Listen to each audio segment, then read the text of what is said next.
नमस्कार दर्शकों। आज फिर एक ऐसा महत्वपूर्ण डिसीजन हुआ है।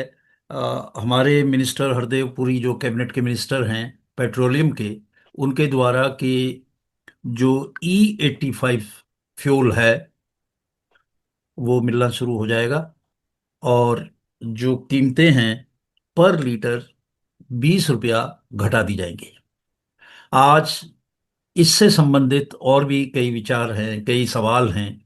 उनके बारे में हमारा जो एक रवैया रहता है कि एक्सपर्ट से जानकारी लें, और हमारे एक्सपर्ट हैं अनिल चिक्कारा साहब, ex deputy commissioner transport Delhi, जिन बहुत सारी डिग्रियां भी ली हुई हैं ऑटोमोबाइल में, और एक्सपर्ट हैं बहुत सारी एडवाइजरी कमेटी के भी सदस्य हैं, और सरकार को एडवाइस करते हैं। आज फिर एक बार हमारे साथ हैं, तो कुछ E85 पे और इसके अलावा कुछ दीगर क्वेश्चन भी हम लेंगे। तो हम आज अपने शो में स्वागत करते हैं चिक्कारा साहब का। चिक्कारा साहब, आपका स्वागत है। नमस्कार सर। बहुत बहुत नमस्कार आपको और आपके प्रिय दर्शकों को, जो हमेशा मैं आपके चैट पे देखता रहता हूँ। बहुत अच्छे सवाल पूछते हैं। मतलब देखा जाए तो हमारा उनके सवाल जो हैं हमारे को मजबूर कर देता है कि हम और गहराई में जाएं। और जो सरकार के डिसीजन है वो हो सकता है कुछ फेवरेबल है, कुछ हो सकता है अनफेवरेबल है। तो उसको आपके प्रश्न जो हैं हमें मजबूर करते हैं कि हम उसके बारे में विस्तार पूर्वक पढ़ें, जानकारियां और इकट्ठी करें और फिर अल्टीमेटली लोगों को उसके बारे में अवगत कराएं। बहुत बहुत धन्यवाद। आपका भी बहुत बहुत स्वागत है। और इस बार भी आप हर बार की तरह बड़े विस्तार से सरल शब्दों में हमारे दर्शकों को ये सब बताएंगे। तो शुरुआत करते हैं E85। चिक्कारा साहब, इसके बारे में थोड़ा सा हमारे दर्शकों को बताएं कि ये E85 फ्यूल है क्या। जी। पहली बात तो मैं आपको माध्यम से दर्शकों को बताऊं कि E85 को किसी भी तरह से E20 या E10, जिसके बारे में अभी आप देख रहे हैं कि आपको जो पेट्रोल मिल रहा था और मिल रहा है, उससे किसी भी प्रकार से इसको कंपेयर ना करें। जी। ये बिल्कुल अलग तरह का फ्यूल है। यानी कि इनकी गाड़ियों को जो एडजस्टमेंट है, जो उसका डिजाइन है, वो बिल्कुल अलग है। जी। तो देखने में तो बाहर से वैसी गाड़ी लगेगी, उनका इंजन क्यूबिक कैपेसिटी भी बिल्कुल वही लगेगा, मॉडल भी जी। वही लगेगा, लेकिन जी। इन गाड़ियों को फ्लेक्स फ्यूल गाड़ी कहा जाता है। जी। और दूसरी जो बात है कि जो E85 जो बना हुआ एक तरह का अल्टरनेटिव फ्यूल, ई का इसको हम मतलब अल्टरनेटिव फ्यूल की कैटेगरी में डालते हैं। ई का मतलब एथनॉल। एथनॉल। एथनॉल एथनॉल और एथनॉल E20 में ये भी, एथनॉल और E10 में भी ई ई का मतलब ट्वेंटी एथनॉल है। एथनॉल 10%, E20 का मतलब 20%। तो मतलब वो बेस पेट्रोल है। यानी कि E20 और E10 वो पेट्रोल है, और E85 एथनॉल है। हालांकि इसमें पेट्रोल की मात्रा 10 से 15% होती है, लेकिन बेस जो ज्यादा, अगर हम शेयर की बात करें तो ज्यादा इसमें एथनॉल है। और एथनॉल क्या चीज है? ये हमारे रोजमर्रा में आने वाली चीज है। अगर हम इसको अपने घरों में, ये जो सैनिटाइजर देखते हैं सर, आप जी। जो ये जी। जी। एथेनॉल, ये जो जो जो सैनिटाइजर देखते हैं हम कई बार, और घरों में सफाई के लिए भी जो जी। ये लाइजॉल टाइप की जो चीजें इस्तेमाल की जाती है, ये भी एथेनॉल का ही प्रोडक्ट है उसी के। तो ये बेसिकली हमारा जो देखा जाए तो एक कार्बोहाइड्रेट की सीरीज होती है। तो इसका कार्बोहाइड्रेट इसका की मतलब सीरीज में, चिक्कारा साहब हाँ ये है जी, कि जो E10 है या E20 है वो हमारी नॉर्मल गाड़ियों में चल हाँ सकता है। अब इसका हाँ कहा हाँ कि हाँ हाँ, इसके बिल्कुल लिए बिल्कुल, गाड़ी हाँ है फ्लेक्स फ्यूल व्हीकल्स, FFVS। हाँ, तो इसके बारे में जरा थोड़ा सा हमारे यस दर्शकों यस को यस, बताएं बिल्कुल बिल्कुल। कि पहली FFVS। जो फ्लेक्स फ्यूल जो है, ये इसके अंदर बेसिकली दो तरह के ऑप्शन दिए जाते हैं। एक तो कि E85 पे चले, और दूसरा उसमें वेरिएशन है कि भी आपको अगर नॉर्मल पे भी कभी E85 ना मिले तो you can switch to normal.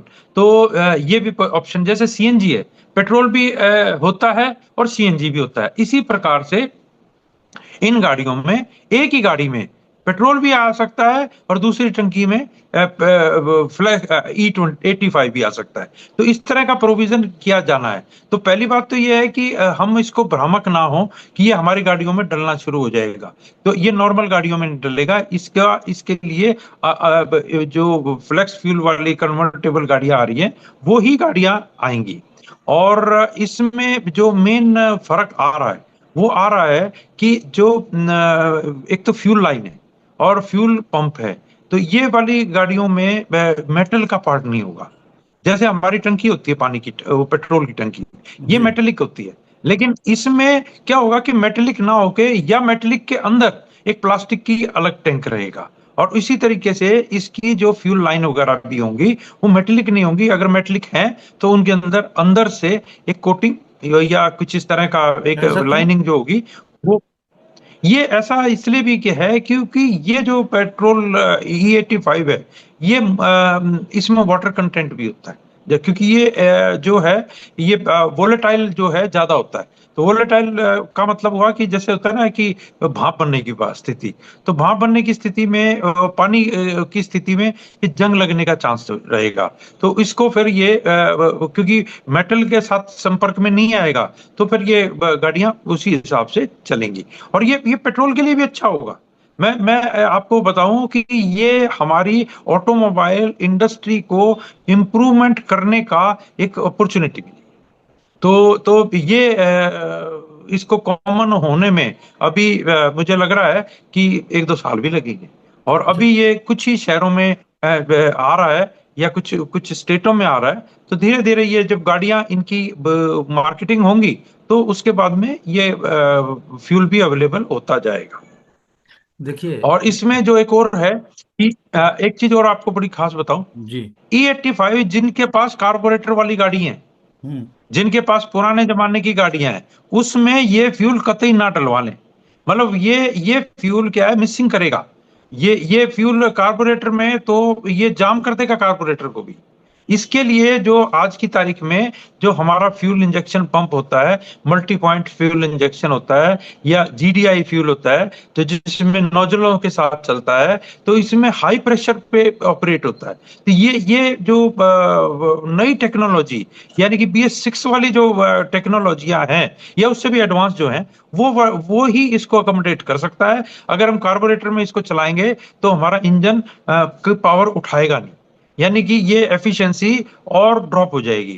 तो हो सकता है कोई हमारे शख्स ऐसे हो कि सस्ता पेट्रोल मिल रहा है, तो चलो जी डाल दो इसमें।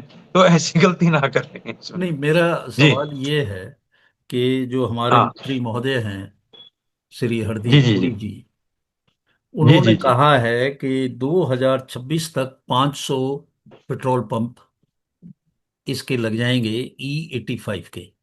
और हाँ जी जी जी। 2027 तक 5,000 हो जाएंगे।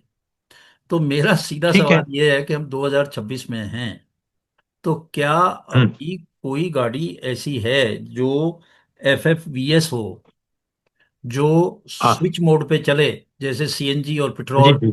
या ईवी हाँ हाँ। और पेट्रोल हाइब्रिड जो है? तो ऐसी कुछ हाँ जी गाड़ियां जी जी। मार्केट में हैं क्या? मैन्युफैक्चरर्स ने बनाई हैं क्या? हाँ हाँ, मैं आपको बताऊं कि आज से तकरीबन 3 साल पहले टोयोटा ने एक मॉडल निकाला था। और वो अभी क्योंकि E85 मिल नहीं रहा, तो इस वजह से वो इनोवा गाड़ी में, इनोवा भी निकाली गई है। प्लस इसी तरह से वैगन आर का नया लॉन्च किया है। हीरो मोटर ने अपनी बाइक्स के 2 मॉडल निकाले हैं। तो जैसे जैसे ये इंडस्ट्री को एक प्रेशर पड़ेगा कि भी गाड़ियां बनाओ, और गाड़ियां बनाओ, तो डिमांड भी आएगी कि भाई सस्ता पेट्रोल मिल रहा है, तो चलो जी गाड़ी भी सप्लाई करो। तो ये तो डिमांड एंड सप्लाई की बात है।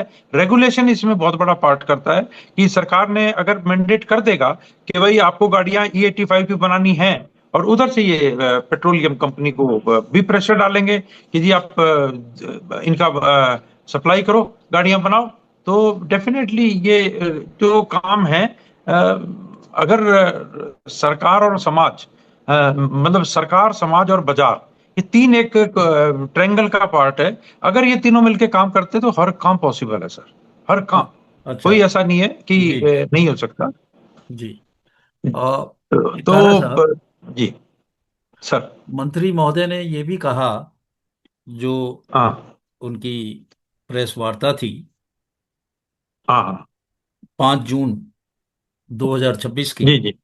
उसमें हाँ उन्होंने हाँ। ये भी कहा कि इससे जो क्रूड ऑयल का जो इंपोर्ट है वो घट जाएगा। यस। और हाँ जी हाँ जी। घट जाएगा तो ये क्रूड ऑयल जो है ये कैसे घटेगा?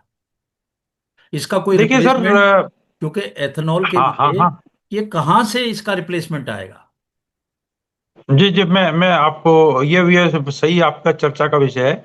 मैं आपको एग्जांपल देता हूँ अलग अलग तरीके से। जी। आपने देखा है कि हमारी गाड़ियों में इलेक्ट्रिकल व्हीकल आनी शुरू हुई, तो जी। इलेक्ट्रिकल व्हीकल की वजह से पेट्रोल की डिमांड कम हुई।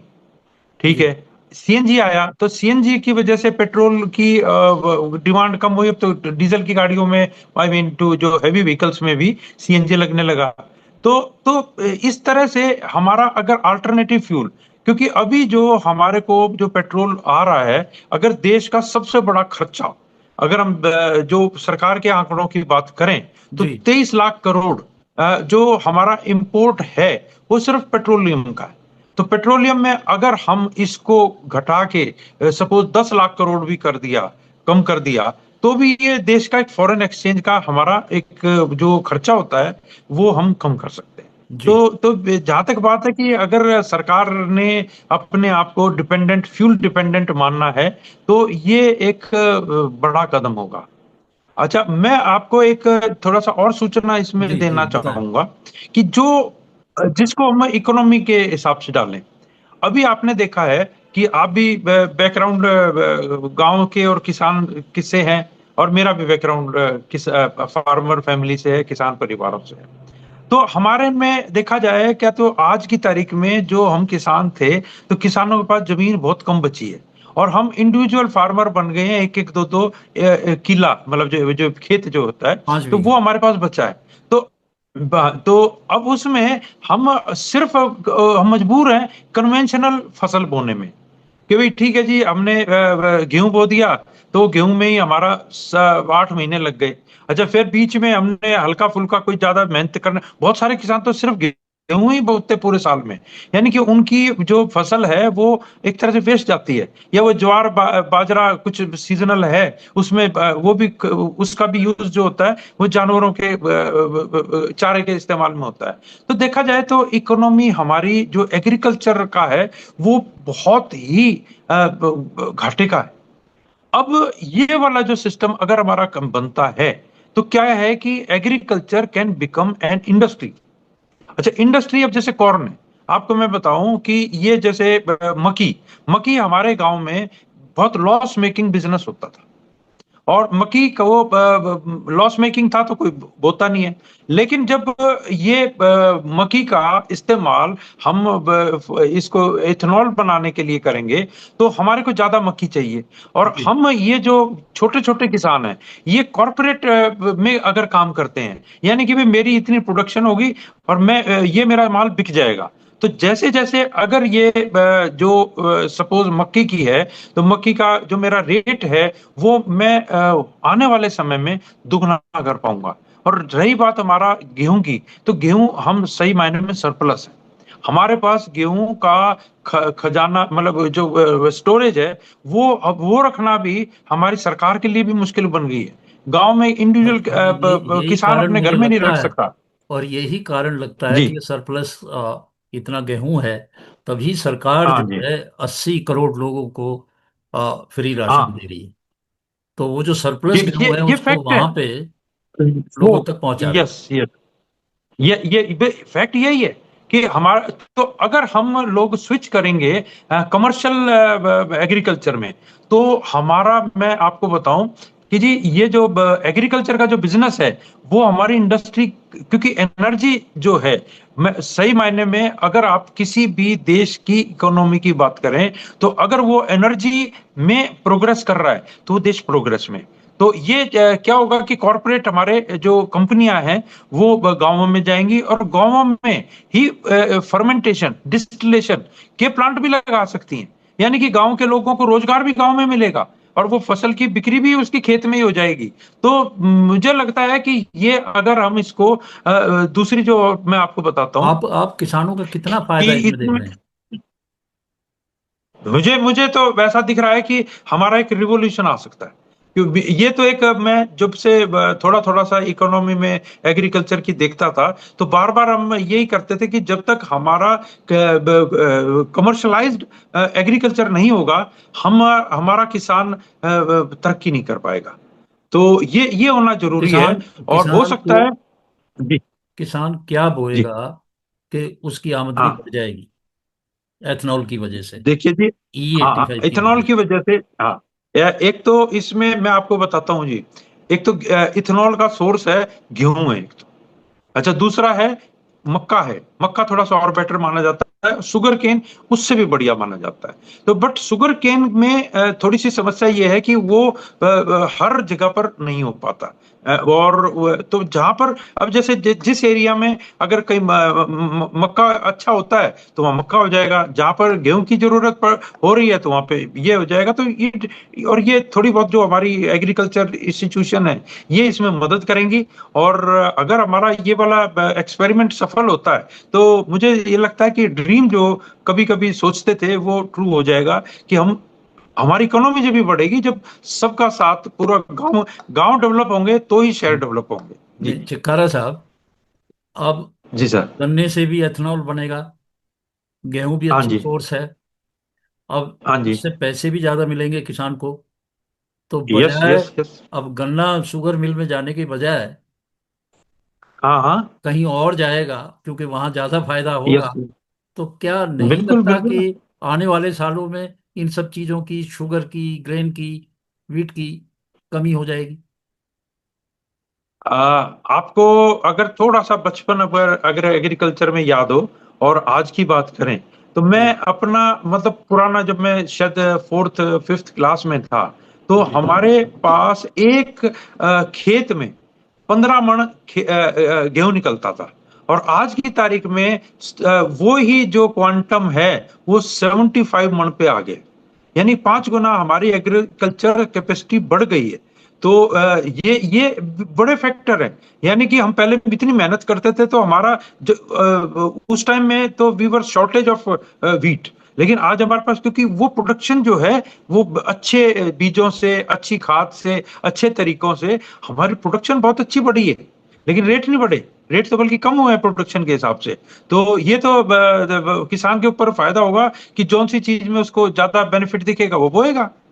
और जो अब और आपको मैं बताता हूं कि ये गेहूं जैसे बात है तो गेहूं हमारा बहुत सारा तो स्टोरेज में खराब होता रहता था। उसका वेस्ट हो रहता है। ये वेस्टेज किससे बनेगा? हाँ, जो अच्छा, अगर जो अच्छा गन्ना है वो हमारा इस्तेमाल शुगर हो के लिए जाएगा, जो भेजें, वेस्ट गन्ना है वो इसमें उसको यहाँ भेजें, इसमें ऐसे आ जाएगा। जो अनाज वेस्ट है उसको यहाँ भेजें। तो हाँ। ये जो कंपनी एथेनॉल बनाएगी, ये इनको यस प्लांट यस। लगाने होंगे देहात में, यस यस। और बिल्कुल बिल्कुल उसमें बिल्कुल। जिसका सड़ा गला अनाज है या हाँ गन्ना है, हाँ वो उसको हाँ सप्लाई हाँ। करेंगे, उसके भी पैसे बिल्कुल बनेंगे और उससे बिल्कुल। एथेनॉल बनेगी, ये आप कहना चाह रहे हैं?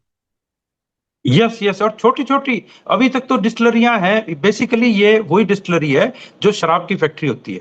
पर शराब में बहुत ज्यादा रिफाइनरियों का इस्तेमाल होता है। ये बड़ा नहीं, क्रूड है। तो नहीं, ये तो शराब का जो, अगर गांव के क्या लोग। शराब का जो बाई हाँ प्रोडक्ट है, या हाँ शुगर का जैसे बाई प्रोडक्ट जो हाँ है हाँ। वो, मोलासिस, हाँ हाँ। हाँ, शीरा। हाँ, शीरा जो है, उसका भी इस्तेमाल हो सकता है जी। इसके लिए? बिल्कुल, ये शीरे का ही तो प्रोडक्ट है सर। ये हाँ शीरे का ही डिस्टिलाइजेशन है। यानी कि उसी जिसको हम फेंक देते हैं कि वेस्ट है, बदबू आती है, उस वाली हम। जी। और एक जो बात है वो बड़ी, तो हालांकि उसके अंदर कुछ और प्रोसेस भी हैं तो वो मिला के, बट वो जो वही प्रोडक्ट का फायदा है। जी जी तो ये क्योंकि हमारी जो एग्रीकल्चर एरिया है या इतना फैलाव है और वेस्टेज भी का भी फैलाव है तो ये इसका फायदा होगा सर।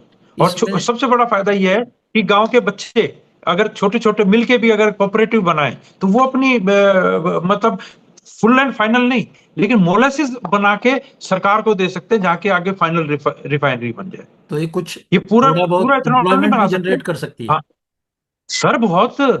हमें मतलब यही तो बात है कि अगर हम विद इन अपने गांव में बना पाए एम्प्लॉयमेंट, तो यही चमत्कार होगा सर, यही होगा चमत्कार। और इसको हम सिर्फ ये ना माने। अभी अलावा मैं आपको और बताता हूँ कि E85 में हम बताएंगे कि जी इसकी जो डेंसिटी है, मात्रा, एनर्जी डेंसिटी है वो कम है, ये वाला तो उससे बढ़िया फ्यूल नहीं है। तो सर अगर कुछ छोटी छोटी कंप्रोमाइज है तो हमारे फायदे भी तो देखें हम कितने हैं, इनडायरेक्ट फायदे भी कितने हैं। हम तो सिर्फ ये देख रहे हैं कि 20 रुपए सस्ता है, और सस्ते के साथ में ये हमारा इन हाउस है। और इन हाउस में अगर हम अपनी इंप्लॉयमेंट और अपनी जीडीपी विदाउट फॉरेन एक्सचेंज अगर बढ़ाते हैं, तो ये ज्यादा बड़ा बढ़िया परिणाम होगा, रादर देन सिर्फ फॉरेन एक्सचेंज बचाने के। ये 20 रुपीज का क्या कैलकुलेशन है? जो मंत्री महोदय ने बताया देखिए कि सर। 20 रुपया हाँ लीटर जो है, E85 जो है, वो हाँ सस्ता हो हाँ जाएगा। यानी कि अगर कहीं पे आज 100 रुपया है तो वो 80 हो जाएगा। हाँ, बिल्कुल बिल्कुल बिल्कुल। तो देखिए जी, क्या होता है कि हम किसी भी प्रोडक्ट को लेते हैं, जैसे हमारा पेट्रोल है, तो पेट्रोल में हम उसकी कैलोरीफिक वैल्यू, यानी कि कितनी हीट पैदा कर सकता है, उसका पैसा देते हैं। तो इसके अंदर 30%, 25 से 30% हमारा कैलोरीफिक वैल्यू कम है। तो कैलोरीफिक वैल्यू कम है, तो इसके हिसाब से हमारे को ये थोड़ा सा इसमें रिबेट कंपनसेट भी किया जाएगा। तो आपकी जो एवरेज है, एवरेज भी गाड़ियों में थोड़ी सी कम निकलेगी, तो कम निकलेगी तो उसको पैसा कम भी मिलेगा। अच्छा, दूसरी जो मैं आपको बात बताऊं, इसमें एक जो पुराने जमाने में हमारी गाड़ियों में अगर देखा होगा, जैसी रेस देते थे पटाखे बोलते थे, तो नॉकिंग बोलते थे। तो हाँ। इसके अंदर नॉकिंग का एंटी नॉक जो है ऑक्टेन वैल्यू, वो पेट्रोल से भी ज्यादा है। आज जो हम पेट्रोल खरीदते हैं वो 93 ऑक्टेन का है, और ये है 103 से 105 ऑक्टेन का। तो कुछ चीजें इसकी बढ़ भी रही हैं, यानी कि हमारी गाड़ियों की पिकअप वगैरह इतनी जल्दी कम नहीं होगी। तो ये भी है कि हर थोड़े बहुत लॉस कम है, फायदे ज्यादा है इस वाले इस अ- एक्टिविटी। अच्छा, इसमें एक बात और कही गई कि जो जी। है लोअर कार्बन मोबिलिटी, हाँ हाँ, तो ये बात उसको है। जरा और थोड़ा सा एक्सप्लेन करें।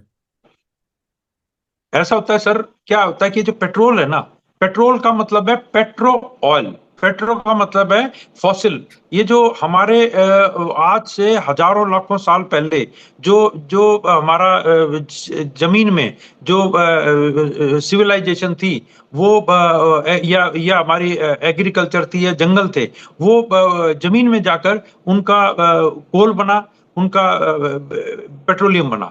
तो इसी तरीके से वो वाला तो है केमिकल प्रोडक्ट, लेकिन ये वाले में हमारा क्योंकि रिसाइक्लेबल है, तो इसके अंदर इसका टेम्परेचर कम होता है। तो कम टेम्परेचर होने की वजह से और ऑक्सीजन की मात्रा ज्यादा होने की वजह से इसके अंदर सीओ वैल्यू कम पड़ेगा। सीओ का मतलब कार्बन मोनोऑक्साइड। कार्बन मोनोऑक्साइड हमारा डेंजरस फ्यूल है, जो हमारे को मतलब एग्जॉस्ट है, तो जो हमारे शरीर को या प्रदूषण में हानिकारक फैक्टर माना जाता है, तो वो कम होगा। और इसी तरीके से अगर इसकी ऑप्टिमाइजेशन डिजाइन करेंगे तो CO2 भी कम इसमें निकलेगा। तो ये थोड़ा सा रिसर्च एंड डेवलपमेंट करने की भी जरूरत है। मैं ये नहीं कह रहा हूं कि हमने इसके अंदर पूरी रिसर्च कर ली है। हालांकि ब्राजील या जो साउथ अमेरिका है, उन लोगों ने इसके ऊपर काम किया है। लेकिन तकनीक की बात जहां तक मैं आपको बताना चाहूंगा, हमारे देश की तकनीक वर्ल्ड में शायद बेटर E85 के मॉडल लाने में मदद करेगी। तो है ये हमारे को फायदा भी होगा इसका, और तकनीक प्रदूषण भी कम आएगा। अच्छा, दूसरा एक और भी इसके अंदर फैक्टर होता है कि कूल होने की वजह से ये टेम्परेचर को, जैसे हम एक प्रदूषण के लिए रिसाइकलिंग करते थे, रिसाइकलिंग का मतलब है कि जो एग्जॉस्ट है उसको रिसाइकिल करते थे, तो उसकी जरूरत नहीं पड़ेगी। ये क्योंकि इसके अंदर ऑक्सीजन की मात्रा ज्यादा है और टेम्परेचर इसका थोड़ा सा इंजन का कम होगा, तो वो हमारे ज्यादा जो नॉक्स वाली भी जो चीजें हैं वो भी कम, प्रदूषण भी कम होगा इसका। और अच्छा। तीसरी बात है पीएम। जी। पीएम जो है वो निकलता है हमारा पर्टिकुलेट मैटर पेट्रोलियम में। इसके अंदर पीएम ना के बराबर है, तो क्योंकि ये इन्वायरमेंट सारा अच्छा हो ऑर्गेनिक जाएगा। है। यस, अच्छा होगा कि जो कालस होती है, जो पॉल्यूशन आपने कम हो अगर जाएगा। पोल्यूशन कम होगा, बिल्कुल पोल्यूशन कम होगा इसका। अच्छा। ये अब इसके अंदर आपको पीछे खड़े होकर स्मेल भी नहीं आएगी। जी अच्छा, एक अब आखिर में पहुंच गए हैं, तो आखिरी सवाल मैं आपसे ये पूछूंगा, जो एक कोई भी व्हीकल ओनर पूछेगा, जो कि इसकी वजह से क्या वियर एंड टीयर व्हीकल की बढ़ जाएगी, उसकी मेंटेनेंस बढ़ जाएगी?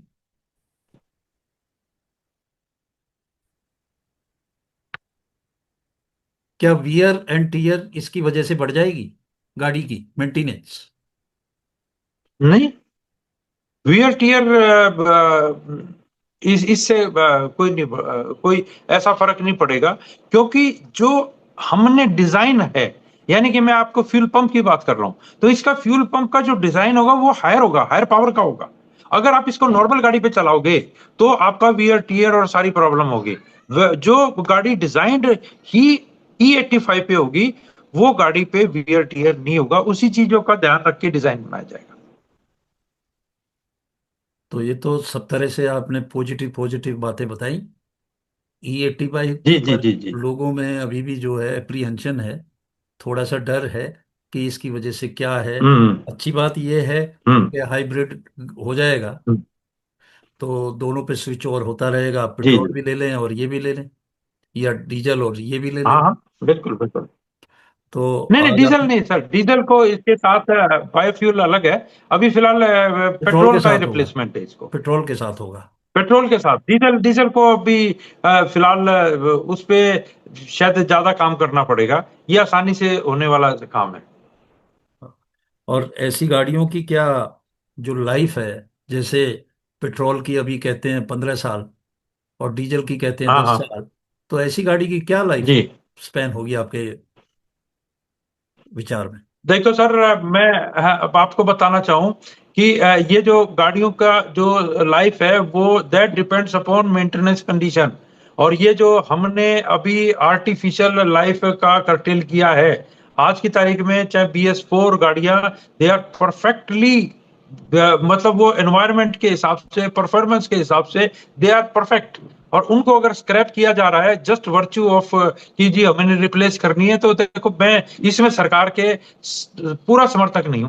मैं BS3 के लिए तो कहता हूं कि यस वो है, बट वो तो हमारा पुराना इश्यू है जिस पे हम बात करते रहते हैं। तो गाड़ियों की अगर मेंटेन अच्छी होगी तो सर दे कैन वो ऑल्सो बात डू वेल आपकी इन सही 20 है, ईयर्स। पर अभी उस मुकदमे में हम्म MC मेहता जो केस है उसको क्लोज करके और हम्म, नई नई जो है रिट की बात हुई, पर अभी तक रिट का जी नंबर नहीं पता चला। और जो हम्म सबसे ज्यादा लोग परेशान हैं वो BS4 व्हीकल के लोग परेशान हैं, क्योंकि कोर्सिव जी एक्शन सुप्रीम कोर्ट के आदेश के बाद भी किया जा रहा है, और सरकार ने स्टे ले लिया, परंतु नीचे तक अपने अफसरान को, डिपार्टमेंट को नहीं पहुंचाया। पिछली बार हमने इससे विस्तार से बात की थी। तो हम्म चिकारा साहब, उस जी पे जी। कोई अपडेट है तो बता दे अभी कोई। अपडेट, एक दिल्ली सरकार ने एश्योर किया था कि हम केंद्र सरकार से एक आपके दर्शकों के लिए कोई फेवरेबल कोई ऐसा डिसीजन नहीं है या अपडेट नहीं है। और बल्कि सरकार BS4 के मेरिट को सुनने में कुछ इंटरेस्ट कम ले रही है। इसी प्रकार से सुप्रीम कोर्ट भी कम ले रही है। तो ये एक दुखद विषय है कि जिसमें कि लोगों का सुनाई नहीं हो पा रही है। उनकी गाड़ियां बिल्कुल पोल्यूशन कंप्लाइंट है, लेकिन उनको जबरदस्ती पोल्यूटिंग कह के उनकी गाड़ियों को स्क्रैप किया जा रहा है। ये एक दुखद विषय है। चिकारा साहब, जो BS4 है, सब जानते हैं जी कि BS4 के जो जी लोग हैं वो बड़े दुखी हैं BS4 पे। और ये डिस्कशन हो भी जी चुका और पहले भी ऑर्डर भी हुए जो कॉमर्शियल व्हीकल्स के बारे में, जो था, उसमें बाहर के BS4 जी व्हीकल को इक्वेट जी। किया गया था यस। BS6 के साथ। जी पर जी अनफॉर्चुनेटली अभी उसमें कोई आगे प्रोग्रेस नहीं है। हमने पीछे बड़े जी। डिस्कस किया था कि जो यस। सुप्रीम कोर्ट जी के हाँ। ऑर्डर्स हैं स्टे के, वो जी नीचे तक नहीं जी पहुंच रहे हैं। और जी जी जो कोर्सिव एक्शन है, जैसे जी। डी रजिस्ट्रेशन व्हीकल का हम्म। ऑटोमेटिकली हो रहा है, और हाँ पार्किंग हाँ से जी एमसीडी के लोग उठा के स्क्रैपिंग करा रहे हैं ऐसी गाड़ियों के, जी परंतु अभी जी तक जी। उस पे आप बता रहे हैं कि कोई प्रोग्रेस है नहीं। तो जी इंतजार हाँ। करते हैं अभी आगे कि किस तरह से जो है हाँ BS4 भैया। के हाँ लिए हाँ। कुछ किया जा सकता है। और हम सब लोग कंसर्न्ड हैं। जी हाँ। आज इन्हीं जी शब्दों के साथ हम आज का जो है जी कार्यक्रम यहीं समाप्त करते हैं। और जैसे कोई भी प्रोग्रेस होगी किसी भी बारे में, हम आपको अपडेट करते रहेंगे। आज हमने जी अब बात की विस्तार से जो E85 फ्यूल है जो अभी लॉन्च किया गया है, उसके बारे में चिक्कारा साहब ने बड़ी डिटेल में बातें बताई और सारी संशय भी दूर किए। हम आपका बहुत बहुत धन्यवाद करते हैं चिक्कारा साहब, और उम्मीद करते हैं कि आप आइंदा भी हमारे दर्शकों के क्वेरीज के जवाब देते रहेंगे और आते रहेंगे। ये आप हमारा सौभाग्य है कि आप हमारे चैनल पे आते हैं। तो आपका बहुत बहुत धन्यवाद।